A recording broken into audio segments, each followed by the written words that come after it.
तीसरा है बहुलकीकरण के प्रकार के आधार पे। देखो, बहुलकीकरण का मतलब होता है बहुलक बनाने की क्रिया।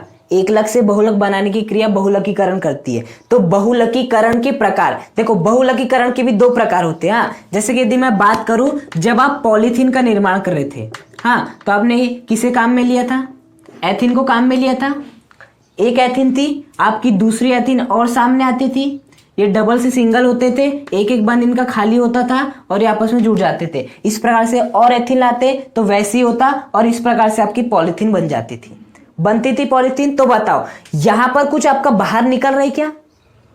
जल का अणु बाहर निकल रहा है, मैथिल एल्कोहल बाहर निकल रहा है? नहीं निकल रहा है। बस इसमें क्या हो रहा है, आपने एक इस प्रकार से एथिन लाए, दूसरी इस प्रकार से एथिन लाए, दोनों को जोड़ दिए, योग कर दिए। तो जो आपका पॉलीथीन है वो है आपका योगज बहुलक, जिसमें हमने क्या किए, हमने एक एकलक लाए, उसी के प्रकार का दूसरा एकलक लाए, दोनों को जोड़ दिए, योगज बहुलक मिल गया। आपका कुछ बाहर भी नहीं निकला। लेकिन जब हम आपका क्या पढ़ रहे थे, हम आपका नाइलॉन 66 पढ़ रहे थे। जब हम आपका नाइलॉन 66 पढ़ रहे थे तो वहां पर आपका क्या था, जल का अणु बाहर निकला था। जल का अणु बाहर निकला था, हमने बताया भी थे, NH2 बाहर निकला है, जल का अणु बाहर निकला था। मतलब वहां पे क्या हुआ, जब हमने एक एकलक और दूसरे एकलक को मिलाए, जो कि अलग अलग प्रकार के भी हो सकते, तो आपका जल का अणु बाहर निकला। तो उस प्रकार के जो आपके बहुलक होते हैं, उन्हें वहां पर क्या होता है, विलोपन होता है। किसका विलोपन होता है? जल के अणु का विलोपन होता है। और उस प्रकार के बहुलक को कहते हैं आपका संघनन बहुलक। क्या कहते हैं? संघनन बहुलक। तो बहुलकीकरण के कितने प्रकार हुए? दो प्रकार हुए। पहला प्रकार कि आप एक एकलक लो, दूसरा एकलक लो, जोड़ दो, कुछ बाहर नहीं निकलेगा, आपका बहुलक बन गया। दूसरा प्रकार क्या हुआ कि आप एक एकलक लो, दूसरा एकलक लो, दोनों को जोड़ दो, आपका जल बाहर निकलेगा और आपका बहुलक बन जाएगा। तो दो प्रकार हुए बहुलकीकरण कराने के, एकलक से बहुलक बनाने के दो प्रकार हुए। जोड़ दो, सीधा बन जाएगा, जोड़ दो, बाहर निकलेगा कुछ, दो प्रकार हुए।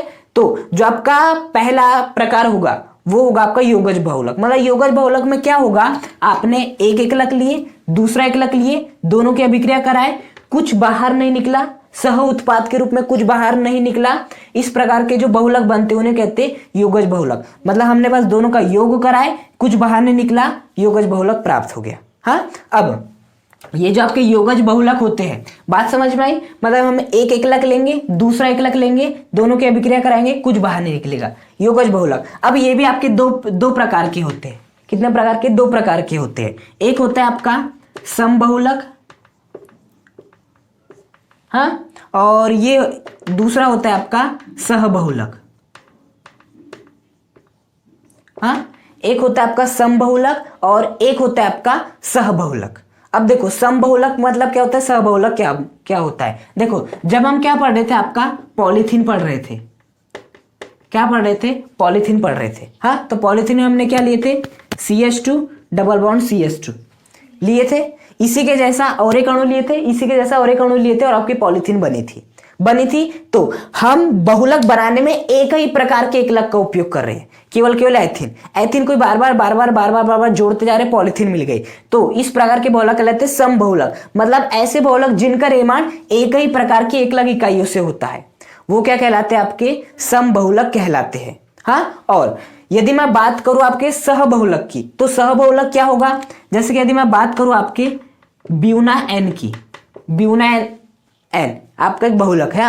उसका जो निर्माण होता है, उसके निर्माण के लिए हमें क्या क्या चाहिए होता है? दो अलग अलग प्रकार के बहुलक चाहिए होते हैं। पहला क्या होता है आपका, देखो ब्यूना का क्या लिख सकते हो, क्या होता है ये आपका 1,3 ब्यूटाडाइन लेते हैं। और क्या लेते हैं बेसिकली हम 1,3 ब्यूटाडाइन, और आपका यहां लिया जाता है एक्रिलोनाइट्राइल। दूसरा क्या लिया जाता है? एक्रिलोनाइट्राइल। दो चीज लिया जाता है। जब हम ब्यूनाइन का निर्माण करते हैं तो 1,3 ब्यूटाडाइन पहला एकलक, और दूसरा एकलक लेते हैं एक्रिलोनाइट्राइल, दोनों लेते हैं। तो यहां पर हम अलग अलग प्रकार के हम एकलक ले रहे हैं और उनसे आपका बहुलक बन रहा है ब्यूना एन। अलग अलग प्रकार के 1,3-ब्यूटाडाइन अलग प्रकार का एकलक है, एक्रिलोनाइट्राइल अलग प्रकार का एकलक है। तो जब हम अलग अलग प्रकार के एकलक को आपस में मिला रहे हैं तब आपका ब्यूना एन प्राप्त हो रहा है। तो इस प्रकार का बहुलक क्या कहलाता है? सहबहुलक कहलाता है। मतलब ऐसे बहुलक जिनका निर्माण दो अलग अलग प्रकार की एकलक इकाइयों से होता है, जिनका निर्माण दो अलग अलग प्रकार की एकलक इकाइयों से होता है, उन्हें कहते हैं सहबहुलक, है ना। मतलब साथ में कोई और चाहिए, साथ में कोई और चाहिए, साथ वाला ही नहीं चाहिए। हाँ, जबकि समबहुलक क्या होता है? समान, जो एकलक इकाई होगी वो समान होगी। तो समबहुलक क्या होंगे? जिनमें जो एकलक इकाई होगी वो समान होगी। सहबहुलक जिनमें एकलक इकाई समान नहीं होगी, एक यदि 1,3-ब्यूटाडाइन है तो दूसरा एक्रिलोनाइट्राइल, मतलब एकलक इकाइयां अलग अलग होगी।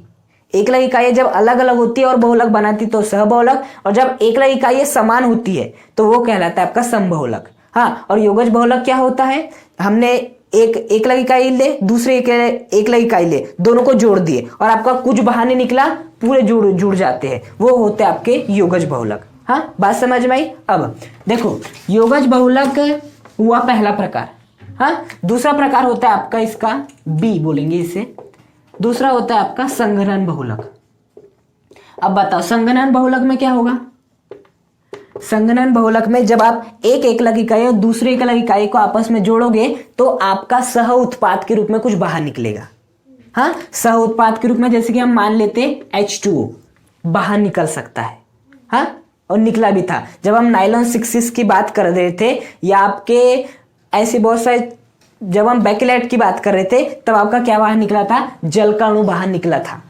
हाँ, तो इस प्रकार के बहुलक क्या कहलाते हैं? संघनन बहुलक। मतलब ऐसे बहुलक जिनमें जब हम एकलक इकाइयों को आपस में जोड़ते तो सह उत्पाद के रूप में या तो जल या तो मैथिल अल्कोहल जैसे छोटे अणु बाहर निकलते हैं, क्या कहलाते हैं? संघनन बहुलक कहलाते हैं। जैसे इसका एग्जांपल क्या हो जाएगा आपका? नाइलॉन 6। हाँ, ऐसे बहुत सारे हमने पढ़े, बैकेलाइट भी इसी का एग्जांपल है। देखो, चौथा है आणविक बलों के आधार पर वर्गीकरण। हाँ, देखो ये वाला जो वर्गीकरण है ना, ये महत्वपूर्ण है। यहां पर आप जो भी इसके आधार पे जो 4 प्रकार के बहुलक पढ़ने वाले हो उससे बेसिकली क्वेश्चन आते एग्जाम में। हाँ, तो आणविक बलों के आधार पे मतलब देखो, हम सभी जानते बहुलकों का निर्माण किससे होता है? एकलक इकाइयों से। और हमने देखे थे जब हम संरचना के आधार पर पढ़े थे तो आपकी एकलक इकाई इस प्रकार से होती है। हाँ, तो अब हम ये जो आपकी एकलक इकाई है उनके बीच में आणविक बल किस प्रकार का है, मजबूत है, कमजोर है, उसके आधार पर देखने वाले वर्गीकरण। हाँ, तो हम बहुलकों को वर्गीकरण अब किसके आधार पे करने वाले? आणविक बलों के आधार पे करने वाले हैं। हाँ, तो जो सबसे पहला है वो है आपका प्रत्यास्थक बहुलक, ये है। हाँ, देखो प्रत्यास्थक बहुलक में क्या होगा?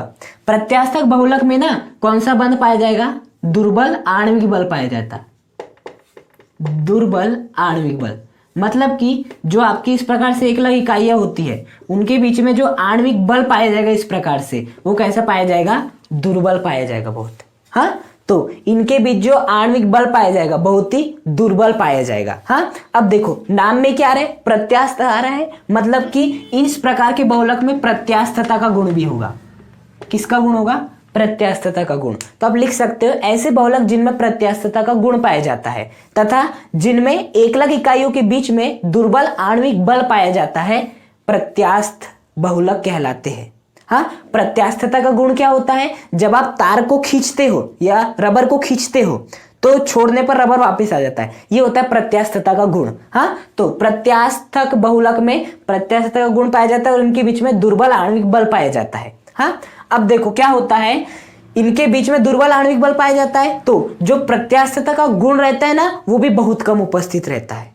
इस प्रकार के बहुलक में जो प्रत्यास्थता का गुण रहता है वो भी बहुत कम होता है। क्यों? क्योंकि जो दुर्बल आणविक बल होते हैं, क्योंकि देखो दुर्बल आणविक बल है, हमने खींचे वापिस आ गया, हमने थोड़ा और खींचे, ये बल अपने आप टूट जाएंगे क्योंकि दुर्बल है और वो वापिस आ ही नहीं पाया जाएगा, आपका पदार्थ टूट जाएगा। हाँ, होता यही है आपका, जो आपके तनने वाले पदार्थ रहे, सॉरी प्रत्यास्थ पदार्थ है तो उनमें बल मजबूत होता है, जिस कारण आप खींचते हो बल टूटते नहीं है, वापिस आ जाते हैं। और जिनकी प्रत्यास्थता कम होती है उन्हें आप खींचना, हाँ, तो ज्यादा ही खींच दिए तो बल दुर्बल होने के कारण टूट जाते हैं और आपका पदार्थ भी टूट जाता है। हाँ, तो वैसे इनमें प्रत्यास्थता तो होती है लेकिन दुर्बल आणविक बल के कारण इनकी प्रत्यास्थता कम होती है। हाँ, तो हम क्या कर सकते हैं, इन प्रत्यास्थक बहुलक में बाहर से कुछ मिला सकते हैं, बाहर से कुछ मिला सकते हैं। जैसे कि मैंने आपको एग्जांपल दिया था ना, प्राकृतिक रबर, ये भी आपके प्रत्यास्थक बहुलक के उदाहरण है। प्राकृतिक रबर की प्रत्यास्थता बहुत ही कम होती है। प्राकृतिक रबर को आप ज्यादा खींचना पूरा ही टूट जाएगा, कुछ काम का ही नहीं रहता। इसलिए हम क्या करते हैं, इसमें बाहर से प्राकृतिक रबर के साथ सल्फर के साथ गर्म करते, प्राकृतिक रबर को सल्फर के साथ गर्म करते, जिससे कि आपका वल्कनीकृत रबर बन जाता है।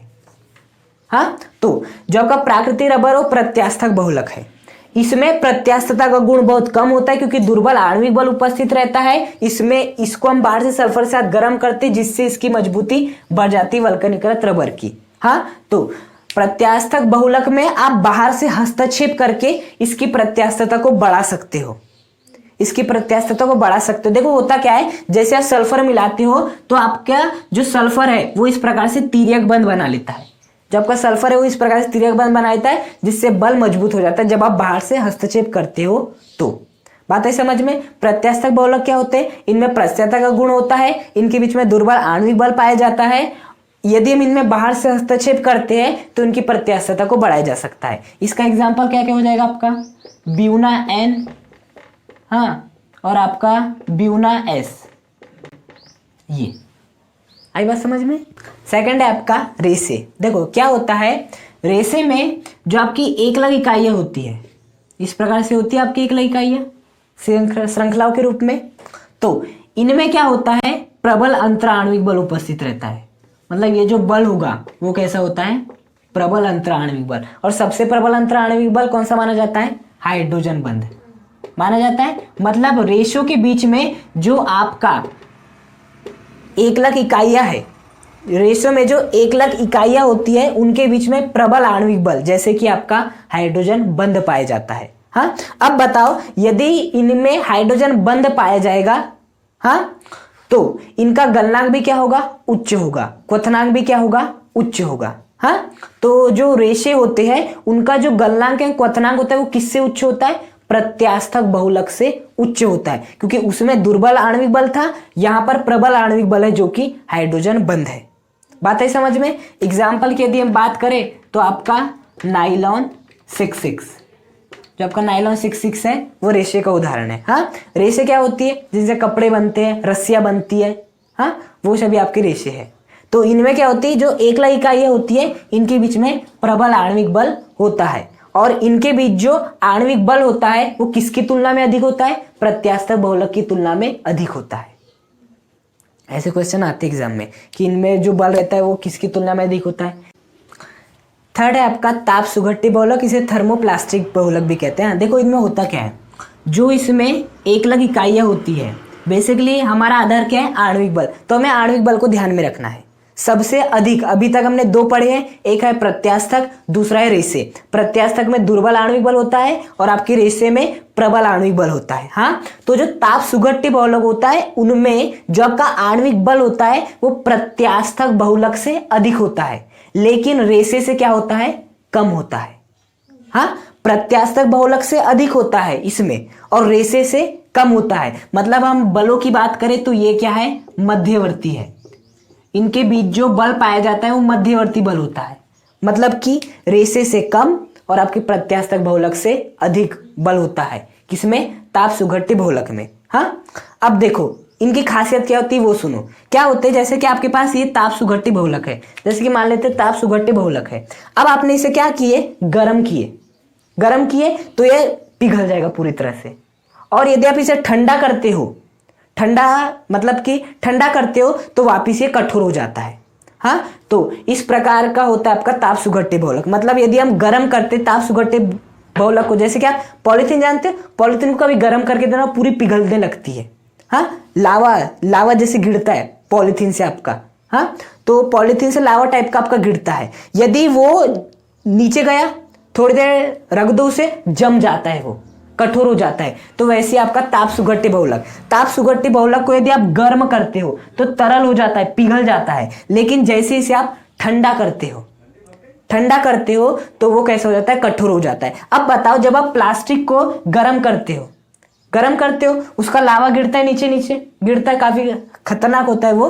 तो जो गिरता है उसे आप किसी भी आकार में ढाल सकते हो, यदि आप करना चाहो तो वैसा किसी भी आकार में डाल सकते हो। तो ताप सुगट्टी बहुलक भी ऐसे होते हैं, गर्म करोगे एकदम तरल हो जाएंगे, और इसे आप ठंडा करते वक्त जिस भी आकार में ढालना चाहो ढाल सकते हो। हाँ, और ये फिर कठोर हो जाते हैं। तो ये क्या होते हैं, ताप सुगट्टी बहुलक। और इनमें जो आपका बल पाया जाता है, मेन आपका आणविक बल है। इनका जो आणविक बल होता है रेशो से कम होता है और प्रत्यास्थक बहुलक से अधिक होता है। हाँ, जैसे इसका एग्जाम्पल आएगा ना लिखने में आपको एग्जाम में, तो सबसे अच्छा आसान एग्जाम्पल है आपका पॉलीथीन। पॉलीथीन लिख के आ जाना बस। नेक्स्ट है आपका तापद्रण बहुलक। इसमें क्या होता है, ये जो आपकी एकलक इकाइयां होती है, इस प्रकार के बहुलक में आपके तिर्यक बंध उपस्थित रहते हैं। क्या उपस्थित रहते हैं, तिर्यक बंध। हाँ, जो आपका प्रत्यास्थक बहुलक था दुर्बल आणविक बल, रेशे में प्रबल आणविक बल। जो आपका इसके पहले पढ़े हम थर्मोप्लास्टिक बहुलक, हाँ, उसमें क्या था आपका प्रत्यास्थक से अधिक और रेशे से कम। और जबकि तापद्रण बहुलक में क्या होता है, इस प्रकार से तिर्यक बंध आपके उपस्थित रहते हैं। हाँ, याद रखना ये जो तापद्रण बहुलक होते हैं ना, बहुत ही कठोर होते हैं। हाँ, यदि इन्हें आप गर्म भी करते हो ना तो भी ये पिघलते नहीं है, सीधे सीधे टूट जाएंगे। यदि आपने इसे ज्यादा ही गर्म कर दिया तो कभी ये पिघलेंगे नहीं, टूट जाएंगे उल्टा। हाँ, तो जो तापद्रण बहुलक होते हैं इनके बीच में तिर्यक बंध उपस्थित रहता है और ये अत्यंत कठोर होते हैं। गर्म करने पर भी ये पिघलते नहीं है, गलते नहीं है। यदि आप ज्यादा ही गर्म करोगे तो टूट जाएंगे। हाँ, कभी नहीं पिघलते। हाँ, जब आप इसे पहली बार बनाओगे ना, तापद्रण बहुलक को जब आप पहली बार बनाओगे तो आपको पिघालना पड़ेगा, तब ये पिघल जाएंगे। जैसे कि आपके पास कोई भी चीज है, हाँ, उसे आपको तापद्रण बहुलक में बदलना है तो उसे सबसे पहले आपको पिघालना पड़ेगा, फिर उसे ठंडा करना पड़ेगा। तो ठंडा जैसे करोगे आप किसी भी आकार में उसे बदल सकते हो, तो वो इतना कठोर हो जाएगा कि फिर आप यदि उसे गर्म करने जाते हो तो वो पिघलने नहीं वाला। फिर बस जब उसे हम बनाते हैं तब पहली बार वो पिघलता है। फिर एक बार कठोर हो गया ना, उसके बाद आप कितना ही पिघाल दो वो पिघलने नहीं वाला, कितना ही गर्म कर दो पिघलने नहीं वाला। ज्यादा ही गर्म करोगे तो वो टूट जाएगा लेकिन पिघलेगा नहीं। तो ये होते आपके तापद्रण बहुलक, इन्हें थर्मोसेटिंग बहुलक भी कहते हैं। उदाहरण लिख लेना, बेकेलाइट। जो आपका बेकेलाइट होता है वो तापद्रण बहुलक है एक। इसके अतिरिक्त रेजिन भी आपका तापद्रण बहुलक है। देखो नेक्स्ट है आपका अपघटन के आधार पे, मतलब जो आपके बहुलक है किस प्रकार से अपघटित होते हैं उसके आधार पे हम बहुलकों का वर्गीकरण पढ़ रहे हैं। हाँ, तो अपघटन के आधार पे बेसिकली जो आपके बहुलक होते हैं वो दो प्रकार के होते हैं। एक होते हैं जैव निम्नीकरण बहुलक और एक होते हैं अजैव निम्नीकरण बहुलक। हाँ, पॉलीथीन को देखा है, पॉलीथीन आसानी से अपघटित नहीं होती है ना, पर्यावरण के लिए समस्या उत्पन्न करती है। तो बताओ ये आसानी से अपघटित नहीं होती, इसका मतलब अजैव निम्नीकरण बहुलक है। हाँ, जबकि यदि मैं बात करूं आपका पीएचबीवी, हाँ, जो पीएचबीवी पढ़े थे वो जैव निम्नीकरण बहुलक है। मतलब जैव निम्नीकरण बहुलक ऐसे बहुलक होते हैं जो कि पर्यावरण को नुकसान नहीं पहुंचाते, ये अपने आप ही सूक्ष्म जीवों द्वारा नष्ट कर दिए जाते हैं। जबकि सूक्ष्म जीव होते हैं जो कि देखो क्या होता है, जैसे कि आपकी कोई बॉडी मरती है, हाँ, बेसिकली कोई शरीर मरता है तो बेसिकली यदि आप उसे ऐसे छोड़ दो, जलाओ ना, तो जो आपके सूक्ष्म जीव होते हैं उसे मतलब उसका अपघटन करना स्टार्ट कर देते हैं। जैसे कि जब आपका सांप मरता है, जब आपका चूहा मरता है, इन्हें कौन जलाएगा, तो उन्हें कौन नष्ट करता है, फिर ऐसे तो ना वो पड़े चले जाते हैं, उन्हें नष्ट करते हैं आपके सूक्ष्म जीव। हाँ, जबकि पॉलीथीन भी यदि आप फेंक दोगे तो वो अपघटित हो सकती, लेकिन होने में बहुत टाइम लगता है, उसे सूक्ष्म जीवों द्वारा नहीं किया जा सकता अपघटित। यदि उसे आपको हटा नहीं है तो जलाना ही पड़ेगा। हाँ, तो जैव निम्नीकरण बहुलक ऐसे बहुलक होते हैं जिन्हें एक निश्चित समय अंतराल के बाद सूक्ष्म जीवों द्वारा अपघटित कर दिया जाता है। हाँ, और ये पर्यावरण के लिए कोई समस्या उत्पन्न नहीं करते। जैसे बॉडी, जैसे सांप की बॉडी है, मरी हुई बॉडी है, आप गाय की बॉडी है, हालांकि उसे भी अच्छे से पता नहीं क्या करते उसका क्रियाकर्म, गाय अच्छा पशु माना जाता है, लेकिन बाकी जितने भी पशु है जो कि मर जाते किन्हीं भी कारणों से, तो उन्हें सूक्ष्म जीवों द्वारा अपघटित कर दिया जाता है, वो नष्ट हो जाते हैं, कुछ समय बाद आपको दिखेंगे भी नहीं वहां पर। यदि उन्हें वहां से ले जाया ना जाए, हाँ, तो उन्हें कौन नष्ट कर देता है, सूक्ष्म जीव नष्ट कर देते हैं। हाँ, उनका अपघटन कर देते हैं। उसी प्रकार से जो कुछ बहुलक होते हैं, हाँ, बहुलकों को काम पड़ा, काम में ले लिए बहुलक, अब काम का नियम है तो फेंक दिए, ऐसा। तो अब फिर वो पर्यावरण के लिए समस्या बन सकते। तो उस समस्या से निदान पाने के लिए क्या हो सकता है कि जो आपके सूक्ष्म जीव होते हैं उस बहुलक को अपघटित कर देते हैं। हाँ, तो इस प्रकार के बहुलक जैव निम्नीकरण बहुलक कहलाते हैं। जैसे कि पीएचबीवी को उपयोग में लो, आप फेंक दोगे तो क्या हो जाएगा, एक निश्चित समय के बाद सूक्ष्म जीवों द्वारा इन्हें नष्ट कर दिया जाएगा। हाँ, लेकिन यदि मैं बात करूं किसकी, पॉलीथीन की, या मैं बात करूं आपके प्लास्टिक की, यदि आप इन्हें फेंक देते हो तो इन्हें सूक्ष्म जीवों द्वारा नष्ट नहीं किया जाएगा। पॉलीथीन वहीं का वहीं पड़ी रहेगी, हजारों साल भी हो जाएंगे ना तो भी आपकी पॉलीथीन वहीं की वहीं मिलेगी यदि उसे हटाया ना जाए तो। हाँ, क्योंकि पॉलीथीन सूक्ष्म जीवों द्वारा अपघटित नहीं होती है। हाँ, इसे बहुत ही मतलब प्रदूषक माना जाता है कि सबसे ज्यादा प्रदूषण फैलाने में यही कारक उत्तरदायी होता है पॉलीथीन, क्योंकि इन्हें सूक्ष्म जीवों द्वारा आसानी से अपघटित नहीं किया जा सकता। तो ये जो पॉलीथीन जैसे है ये कहलाते हैं आपके अजैव निम्नीकरण बहुलक। निम्नीकरण बहुलक मतलब कि जिन्हें सूक्ष्म जीवों द्वारा अपघटित नहीं किया जा सकता, वो अजैव निम्नीकरण बहुलक, और जिन्हें सूक्ष्म जीवों द्वारा एक निश्चित समय अंतराल के बाद अपघटित किया जा सकता है वो जैव निम्नीकरण बहुलक। हाँ, उदाहरण के लिए पीएचबी जैव निम्नीकरण का उदाहरण हो गया, और अजैव निम्नीकरण का क्या एग्जाम्पल हो जाएगा, पॉलीथीन। बात है समझ में।